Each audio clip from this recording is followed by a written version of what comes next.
식물의 구조와 기능 두 번째 노트를 공부해 볼까요? 먼저 중심 이미지를 살펴보세요. 이번 노트는 이전 노트의 뿌리, 줄기, 잎에 이어서 꽃과 열매의 생김새와 하는 일을 배워보겠습니다. 그럼 두 가지의 글을 하나씩 읽어볼까요? 첫 번째 가지, 잎에 도달한 물은 어떻게 될까? 두 번째 가지, 꽃의 생김새와 하는 일. 세 번째 가지, 열매의 생김새와 하는 일. 네 번째 가지, 식물 연극 공연하기라고 쓰여 있네요.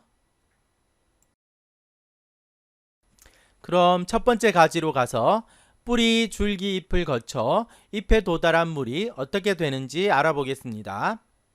하위 가지가 두 개가 있죠. 먼저 잎에 도달한 물의 이동을 실험을 통해 알아볼까요? 실험 준비물입니다.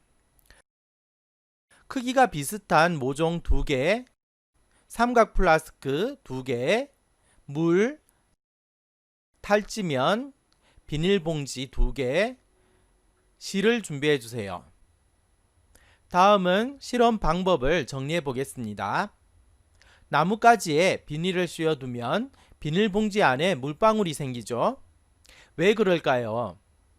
그 까닭을 생각해 보세요. 그리고 그 까닭을 정리해서 가설을 세우세요. 예를 들어 잎을 통해 물이 밖으로 빠져나갔기 때문이라고 가설을 세울 수 있겠죠. 다음은 이 가설이 맞는지 확인하는 실험을 설계합니다. 실험 과정을 어떻게 설계하면 좋을까요? 순서대로 정리해 보겠습니다. 첫째, 잎을 통해 물이 빠져나갔는지 알아보기 위해 모종 하나는 잎을 남겨두고 다른 하나는 잎을 모두 떼어줍니다. 둘째, 두 모종을 물이 담긴 삼각 플라스크에 각각 넣습니다. 셋째, 삼각 플라스크 입구와 모종의 줄기 사이를 탈지면으로 막아 증발한 물이 비닐 속으로 들어가지 않도록 합니다. 넷째, 각 모종에 비닐봉지를 씌우고 공기가 통하지 않도록 묶은 다음 햇빛이 잘 드는 곳에 하루에서 이틀 동안 놓아두세요. 자, 이제 실험을 하고 가설이 맞는지 판단해야겠죠? 탐구 결과입니다. 각각의 비닐봉지를 관찰하면 잎을 그대로 둔 쪽은 물이 생기지만 잎을 떼어버린 쪽은 물이 생기지 않는 것을 관찰할 수 있습니다.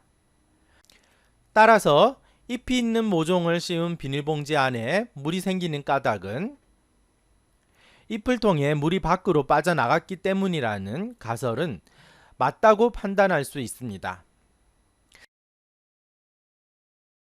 그런데 물은 어떻게 잎을 통해 밖으로 빠져나갈 수 있을까요?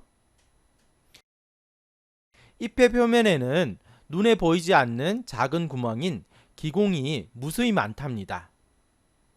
잎에 도달한 물은 바로 이 기공을 통해 밖으로 빠져나가죠. 이 작용을 바로 증산작용이라고 합니다. 증산작용은 뿌리에서 흡수한 물이 식물의 꼭대기까지 갈 수 있게 하고 사람이 흘리는 땀처럼 식물의 온도를 조절하는 역할을 합니다.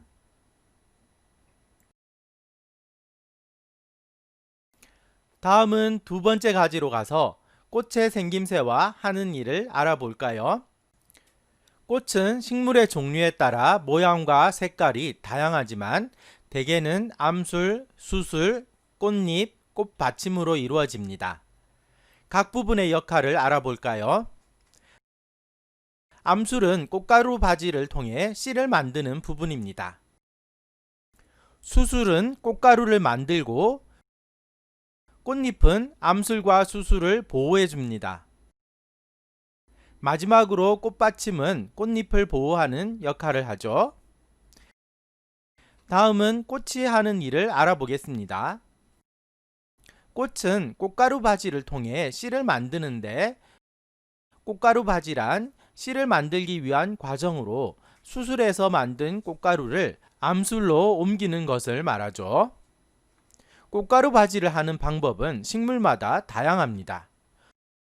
코스모스, 사과나무, 연꽃처럼 곤충을 이용하는 방법,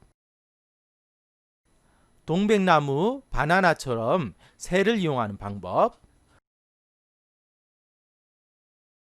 소나무, 옥수수처럼 바람을 이용하는 방법,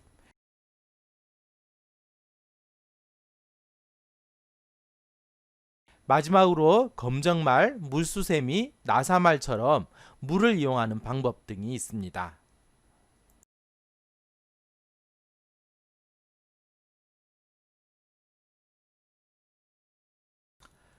다음은 왼쪽 위에 세 번째 가지로 가서 열매의 생김새와 하는 일을 알아보겠습니다. 열매는 어린 씨를 보호하고 씨가 익으면 멀리 퍼뜨리는 역할을 합니다. 꽃가루 바지처럼 열매도 식물의 종류에 따라 씨를 퍼뜨리는 방법이 다양합니다. 그럼 식물이 씨를 퍼뜨리는 다양한 방법을 정리해 볼까요? 민들레, 박주가리 등은 씨에 가벼운 솜털이 붙어 있어 바람을 타고 멀리 날아갈 수 있습니다. 봉선화, 제비꽃 등은 열매 껍질을 터뜨려 씨를 튕겨 보냅니다.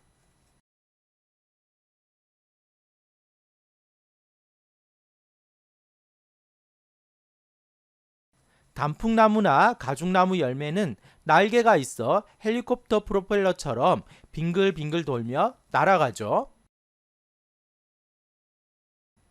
도깨비 바늘, 가막살이, 독고마리, 우엉 등은 열매에 갈고리가 있어 동물의 털이나 옷에 붙어서 멀리 퍼집니다.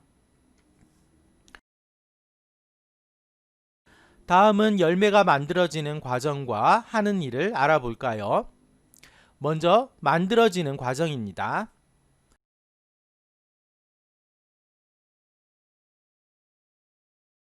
꽃가루 바지가 이루어지면 암술 속에 씨가 생겨 자랍니다.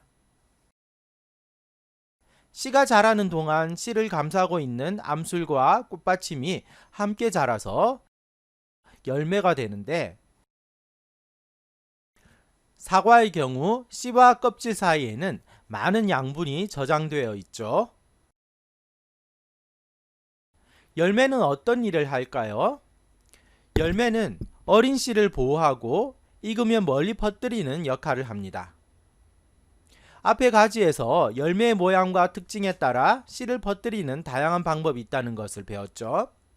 사과처럼 양분을 많이 가지는 열매는 동물에게 먹혀서 멀리 이동한 후 소화되지 않고 똥으로 나오는 방법으로 씨를 퍼뜨린답니다. 마지막 네 번째 가지에서는 식물 연극 공연을 하며 식물의 여러 기관의 기능이 어떻게 밀접하게 관련되어 있는지 생각하는 시간을 가져보겠습니다. 먼저 식물의 각 부분이 하는 일을 이해하고 그것들이 서로 어떻게 관련되어 있는지 이야기해 보세요. 다음은 모둠별로 맑은 날, 흐린 날, 가뭄이 계속되는 날 등 다양한 상황을 정하여 식물의 각 부분이 어떻게 영향을 주고받으며 살아가는지 생각해 보세요. 예를 들어 가뭄이 계속되는 상황이라면 식물의 각 부분은 어떤 역할을 할까요? 뿌리는 물을 더 많이 흡수할 수 있도록 뿌리털 수를 늘리고 땅속 깊이 뻗어 물을 찾으려 할 것입니다. 줄기는 뿌리가 흡수한 물을 다른 곳으로 전달해야 하고, 잎은 물을 밖으로 내보내는 양을 줄이고 몸을 늘어뜨려 빛을 받는 양을 줄입니다. 꽃은 물이 충분해질 때까지 피는 것을 미룹니다. 열매는 씨가 마르지 않도록 보호하는 역할을 하죠. 이렇게 상황에 따라 뿌리, 줄기, 잎, 꽃, 열매가 어떤 일을 하는지 생각한 다음 각각의 기관을 이야기 속 등장인물로 만들어 말과 행동을 대사와 지문으로 쓰면 바로 연극 대본이 된답니다. 이야기를 꾸밀 때는 사건 사이의 인과관계를 생각하며 식물의 각 부분의 관련성이 잘 드러나도록 표현해야겠죠.